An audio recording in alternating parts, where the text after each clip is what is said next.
好，來關心第一島鏈的狀況。菲律賓這時候遞下了投名狀，不准美軍拿他的基地來打中國大陸，還求北京呢要重設關係。雙方說，我們中國大陸跟菲律賓之間是可以一起來採油氣的，這是來自於菲律賓的最新說法。突然間轉向中國大陸示好了。再來呢，南韓的部分則是拒當台海的第一線。我們今天要看到第一島鏈，美軍在這邊的布局出現了大漏洞，怎麼回事？今天做深度的剖析。好，先來關心到的是，我們都知道美軍長期的在第一島鏈這邊呢都布局好了，可以說經營了幾十年的時間，現在出現了漏洞。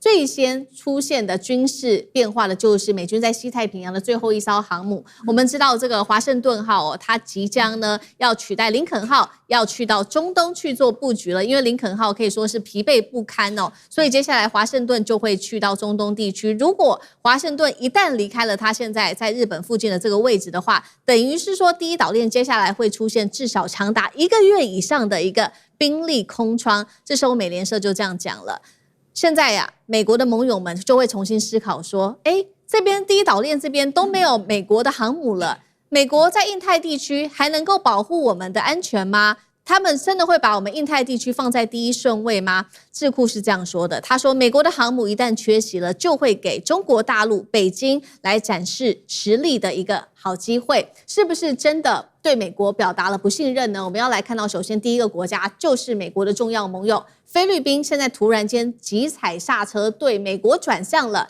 小馬可是最新的發言是說，他沒有興趣成為區域戰爭的交戰國。他說，如果台海真的爆發戰爭的話，絕對不會允許自己的領土被美國拿去做對任何的國家來發動下一場攻擊。這讓美國可是傷腦筋了。我們要知道，這幾年我們的節目也報道了非常多，美國長期在菲律賓這邊經營在軍事上面的動作，包括這幾年積極的經營在菲律賓北部的基地，還有從這個呂宋島的北端一直到巴丹島都有層層的做武裝，當中還包括在這邊放了這些反艦飛彈機動飛彈，還有灘岸的防衛跟第一島鏈的封鎖，全部美軍都在這邊做好了這個作戰的想定。這個時候我們看到，等於是小馬可是除了打臉美國之外，還突然間跟中國大陸示好了，說我們中菲之間其實可以有更多經濟上面的合作。他說呢，我們來看到他說，菲律賓跟中國在南海雖然有爭議，但是經濟合作我們沒有停止過，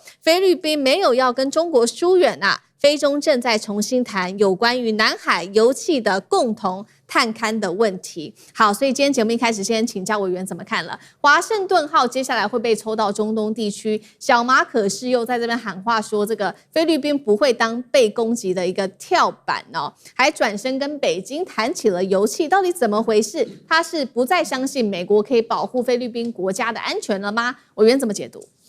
小馬可是究竟是真心誠意的做出立場上的調整還是虛晃一招，說一套做一套玩兩手策略我覺得要做後續的觀察那麼特別是小馬可是他的身家財產都在美國，這也是美國長期以來能夠掐住他脖子最主要的原因。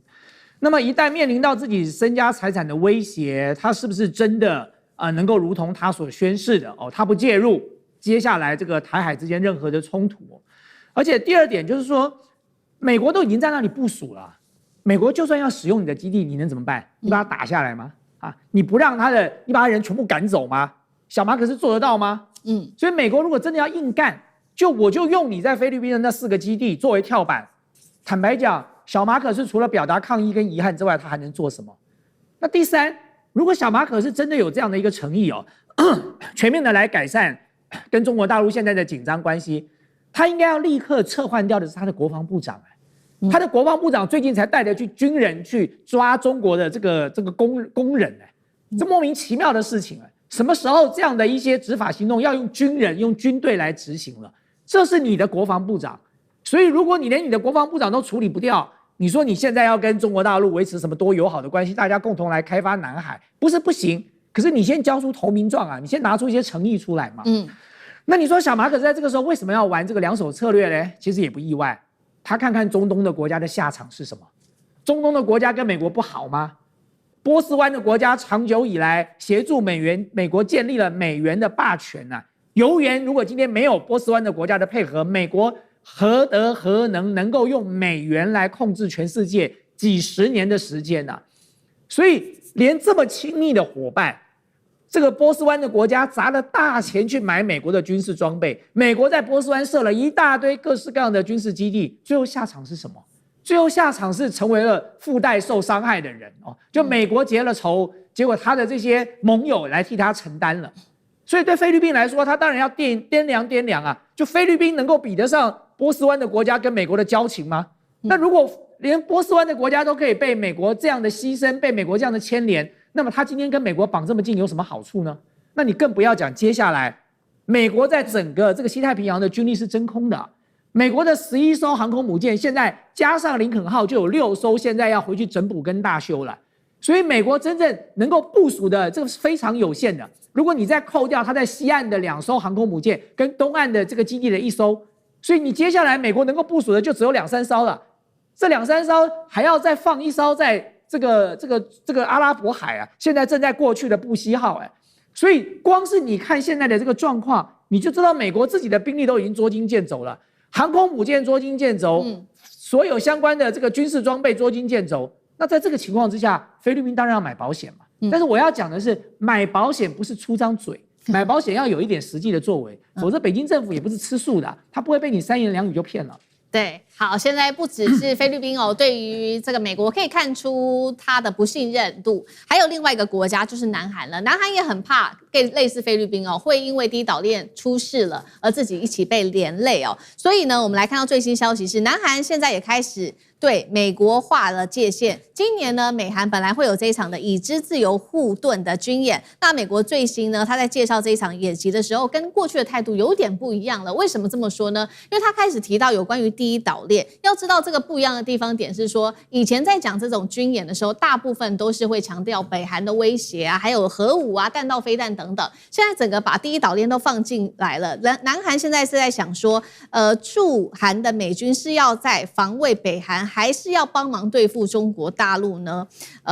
所以這個首爾因此不斷的強調說，他們這一次的軍演的首要任務就是朝鮮。針對於台海問題跟南海問題，他們都說不會協助美軍在第一島鏈的作戰。所以是不是因為南韓這樣說，所以川普非常的生氣呢？因為最新消息我們也來看到，這個五角大廈對南韓放話了，他說好，你要這樣搞是不是？接下來這個美韓的軍演呢，我也會來大幅縮減這個軍演的規模。他給的理由當然不是這麼的直接，他只是說因為軍演的費用花費太高了，還有另外一件事情就是他跟金正恩的關係很好，還有南韓呢不願意配合美國來對付伊朗，所以現在是菲律賓、南韓都不願意當美國在第一島鏈抗中的最前線了嗎？楊老師怎麼看？這個趨勢看起來很明顯。南韓、菲律賓這一陣子也都不約而同的，幾乎在同一個時間點，在做劃線、切割，然後呢，危機管控，最主要避險，也就是說，避免被日本、美國，尤其是美軍以及美國的建制派視為在第一島鏈抗中的這個第一線跟棋子。因為高市早苗的動作越來越明顯，不止他自己本身的軍費增加。試射中長程的武器，還有部署就是軍力。那他也和澳洲，他也和菲律賓在做同樣的演習。在這個區域的第一島鏈的演習，似乎已經變成好像是美日的一個共同進行的主軸。高市早苗甚至在8月15號武道館的紀念會上面，他不提就是道歉，他也不提不戰。那但是呢，他卻提到了日本要在印太地區扮演領導角色。對，哇，這個話講得非常的明顯。因此菲律賓跟韓國當然就看到，我怎麼可能雞蛋去撞石頭呢？你連美國在這個區域跟中國大陸的軍力相比，你都已經趨於劣勢，而且還這個過時。你自己在伊朗的問題上凸顯出你整個全球布局，你軍事的弱點。你連船都造不出來，那你也跟中國大陸在就是軍事的相比，已成為就是核武核主都浮在台面上。中俄之間的戰略合作關係，俄羅斯在過去這幾個禮拜海上以及空中的聯合演習，繞了日本多少圈呢？對，同時普丁自己還來到了第一次在8月13號、8月15號的前2天來到了南千島群島，難道都看不懂嗎？當然，韓國看懂了，菲律賓也看懂了，所以就公開的講，菲律賓不會把自己的領土作為第三國攻擊去介入到台海衝突的這個地方。南韓也不願意把自己的跟美國的演習，是作為第一島鏈的介入的理由。那這個時候，當然川普就不高興了。川普同時放了跟金正恩握手的照片，也說要去縮小這個規模。這個突然來的一個訊息美軍都已經部署好相關的這些演習的部隊了，但美軍現在不知道接下來應該怎麼去推動這個演習。這個不是一個只是演習的取消或者是規模的縮小，它是彼此美國跟韓國的彼此的互信，軍事上的互信突然的消失。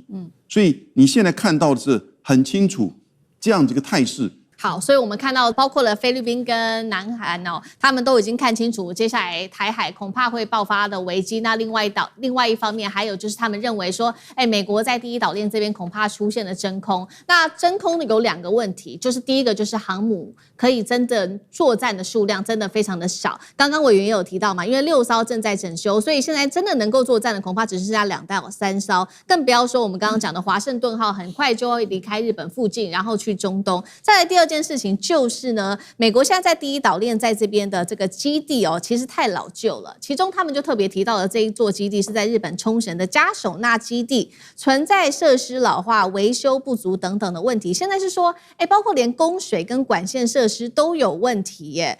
這到底怎麼回事？整個第一島鏈會出現這種整體的一個戰略性的延續的一個問題嗎？那艦長怎麼看？首先，前一陣子不是說這個林肯號上面發生了很多問題，還有什麼水兵自殺什麼的。有時候你看到這種新聞，你要想說，可能就是有人反戰，不願意這樣辛苦，會不會是一種誇大的報道，或者他放給媒體？這是你可以做一個這樣懷疑。可是最近發生一個事，我發覺可能真的非常的嚴重。8月15號，美國就中東那裡有一個作戰區的司令他是一個上將，他親自跑到這艘船上，林肯號。然後對官兵講了一段話，還錄了一個30秒的一個影帶讓他們看。他在跟他們講，主要就是歷史會記住你們的貢獻，就是你們真是很偉大的貢獻。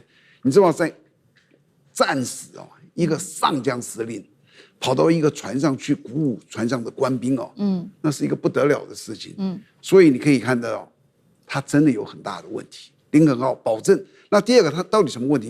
因為事實上你有好多船上裝備，你都要進港才能維修。你一直在海上，它會開始裝備出現故障。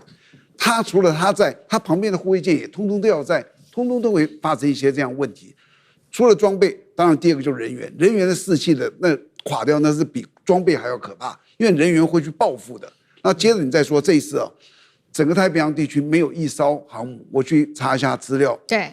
幾乎是前所未有，但我再看2015年曾經發生過一次，那時候也是一個華盛頓號，華盛頓號那時候離開了日本，他要回美國去做他的維修，然後當時已經指令了說美國的福特號來接他，但結果福特號臨時出了一點問題，因為那是福特號剛服役沒多久，經常出狀況，耽誤了，所以那一次是已經指定的交接，結果空了。那這一次呢，就是真的就是沒了。對，那這個沒有了代表什麼意義呢？第一個就是說，美國現在已經沒有辦法同時應付2場戰爭了。